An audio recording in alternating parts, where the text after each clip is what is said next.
தனுசு ராசி அன்பர்களுக்கு வந்து பார்த்தீங்கன்னா, சனி பகவான் ராசிக்கு 4ஆம் வீடான தன்னுடைய வீட்டுக்கே போறார். அதாவது குருவுடைய வீட்டுக்கு போறார். கிட்டத்தட்ட 3ஆம் இடத்துல அமர்ந்திருந்தார். 3ஆம் இடத்தில் அமர்ந்து 5ஆம் இடத்த பார்த்தார்.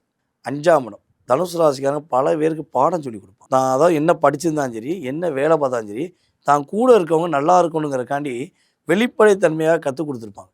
அந்த வெளிப்படைத்தன்மையாக கற்றுக் கொடுத்த ஒரே காரணத்துக்காண்டி பல தனுசு ராசிக்காரங்க வேலை இழந்தாங்க. பல தனுசு ராசிக்காரங்க ஏன்டா வாழ்கிறோங்கிற மாதிரி மனசுக்குள்ள ஒரு சிந்தனையை கொண்டு வந்துருச்சு.